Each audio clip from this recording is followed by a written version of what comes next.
Ladies and gentlemen, this is Mark Walters here at the Dallas International Film Festival with the very wonderful Cheryl Boone Isaacs. Thank you very much for coming here, first of all. And we were talking just a second ago.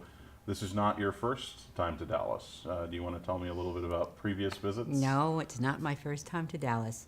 I came to Dallas, I think it was 78, the first time for the world premiere of the Buddy Holly story. Wow, that's great. And that was a great time. We had a great evening, and it was a wonderful film.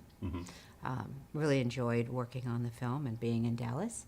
And I have been here a number of times since then, maybe about 6 or 7. The last time, I think, was about 7 years ago was the last time I was here with a movie that I was marketing. And it's a wonderful town. What are some of your memories like? Do you find the people different? The mentality of the people? Does it seem like more Southern hospitality? A lot of people say that when they come here. I don't think of Texas as being Southern, really. Yeah. I think of it as being Texas, just kind of on its own. Yeah. Everything's big. I know everybody says that, but That's I true. think the personalities are big. This town and Houston, big, spread out. Like cheerleaders in a way, you know. There's a lot of energy and exuberance and loyalty to the state and to schools or teams, sports teams, and very rah-rah. I was a big Dallas Cowboy fan for years and years. So with were Mr. a lot Landry. of people. So were a lot of people in Dallas. I don't know about now, but no, I'm just kidding. if you're born here, you have to be a Dallas Cowboy fan. So It's probably part of a requirement to get to own a house. But that time you're talking about, like back in '78, that was a great sort of glory time, not just for the Cowboys, but for like movies in general. There was great films coming out around that time. A lot of really good, ambitious projects. In the 70s? Oh yeah. Oh, yeah. It was a good time in the film business. But Yeah. so was this last year. Sure. Yeah. This Great last movies year coming was out a last year. terrific year. Yeah. A lot of great movies, a lot of great performances, new talent, fresh voices. It was a banner year. Yeah, I think so too. I want to talk a little bit about your background doing PR and marketing films. Obviously, a lot of that has gone through different changes and things through the years. What were your earliest experiences of that? Let's start with that. Talk about like maybe some of your earliest experiences with it. And there is obviously an art form to marketing a film. Like if you don't do it the right way, you can destroy the entire product. So That's what are correct. some of your earliest experiences and memories from being in that profession? Well, I started out in the film business working in the publicity department at Columbia Pictures. The first film I worked on was Close Encounters of the Third Kind. That is awesome. So I was very, very lucky. I knew nothing about the movie, of course. When I was hired to work specifically with a small little group of us for the junket, for the press junket that was billed as the biggest press junket Hollywood has ever had. So it was months in advance of the release of the movie. So I didn't know anything about Close Encounters. I had just moved to Los Angeles to try and get a job in the film business. So that was an interesting journey. I was overwhelmed with the ability to drive onto a studio lot. I mean, every day I'd drive onto the lot and just sort of marvel at my luck. Everybody was so smart. Things moved very quickly, and I thought, oh my goodness, I'm going to have to stay on my toes in order to stay. And my goal was to stay in the film business, and I told myself that I just needed to look down, do what I was told, and I'll look up in 10 years and just see where I am. And it has changed, as everything has changed through the years. The impact of technology, of course, has been the biggest change. However, basic principles have not changed. Whether it's publicizing, which is an aspect of marketing a motion picture, the key questions are, who is your film for? And where are you going to find them? Right. So that has changed, obviously. It was more what we call traditional marketing principles. And now with the internet, it has really branched out into a more complicated landscape, a quicker landscape. When we would pitch stories to long lead magazines, that was 3 months out. Now it's instantaneous. And I say that the internet is a whale, and we can't create enough krill to keep it satisfied. So you really have to adjust your campaign for however long you are in the marketplace to keep that appetite fed, if you will. And that, I would say, is the biggest change. I mean, we can dial it down into more specifics, but it's much faster. The audience attention span has shortened. There's so much interest in the world of press, if you will, from all aspects of life, so you're competing in a different atmosphere than years ago. It was very specific years ago. If you wanted to know about new movies coming out in film, there was certain places that you went to. Now it's all crowded with all sorts of leisure activities as well as breaking news. So it's much more difficult to grab that attention,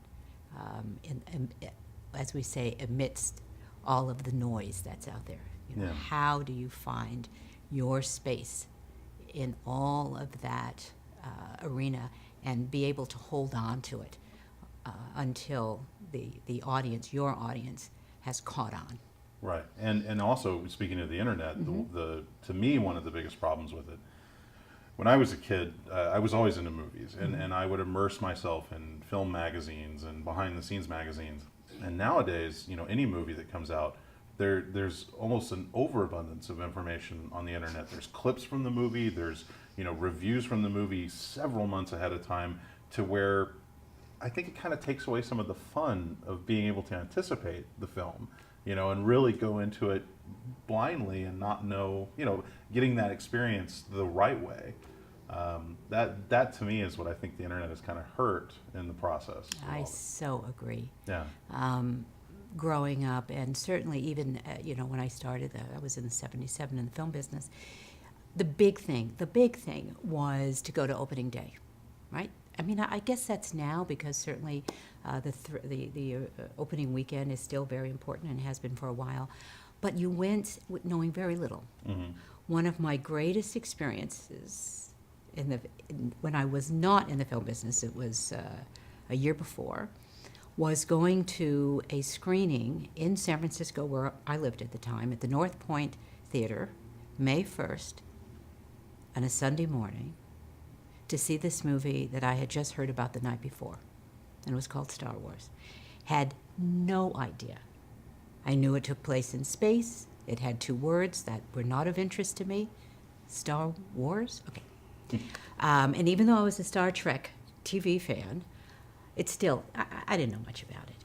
And I'll never, ever, ever forget that experience of driving up to the theater, and the crowds were all over the place, because it was an invited screening. Mm-hmm. I don't know how much the rest of the audience knew about it, but I think enough. You know, there was just a lot of excitement, and sitting in that theater and the beginning of that film, we were cheering and screaming and carrying on, and that would be hard to do these days. Yeah. You know? Well, and you walk out of it feeling like you've had this shared experience that no one knew what to expect. No, Yeah, it was. no.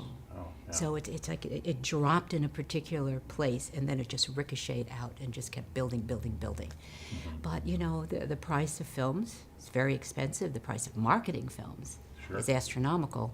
So these days it's difficult, certainly with a big budget film, to continue using that strategy. You can't hit like this now. Now you have to drop it big Yeah. time, shock and awe, if you will, you know, Yeah, absolutely. really grab that attention.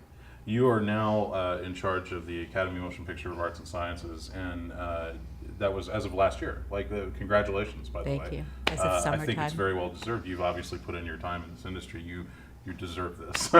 So, but I wanted to talk, like, when you came out at the Oscars this year, Mm-hmm.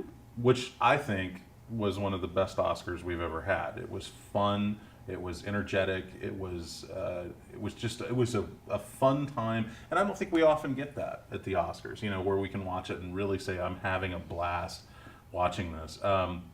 What was your feeling like being there for that, and just kind of taking all that in on a personal level?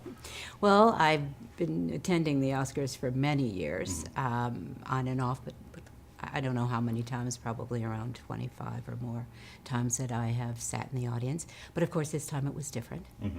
I knew it was going to be a good show. The producers, Craig Zaden and Neil Marin, I knew they were going to put on an entertaining show, and that's what's very important for us, is an entertaining show. Ellen, Knocked it the out best. of the park. Oh my God. the best, and she was so enthusiastic about hosting the show. When I first called her to ask her to host the show, she was very excited and said, I did this a number of years ago. I said, I think it was about 7 years ago, and she said, I'm really ready to get up there and do it again. She was fabulous. Yeah. So working with those three, as I say, veterans, because Craig and Neil had produced the show last year, and it's a big show. It's a big show, and it's a big learning curve. So you know a whole lot more once you've done it once. So I was lucky. I was lucky to have veterans at the helm. I was lucky because it was a great year in film. Great year in film. Oh yeah. The songs that were nominated this year were special, and it really helped make a lovely evening. Ellen did something that was special. She likes to work in the audience, as we all know. And by doing that, she connected the audience. She connected the celebrity with the event and showed them as people to the audience at home. And that, I think, has been something that has been missing. Yeah. So there's been a detachment, if you will, Oh, yeah. watching the show. She was able to blend it all together. And you could tell instantly when the show started, because we're sitting there like in the fourth row, you could feel it with everyone around, all the top A-listers in every way.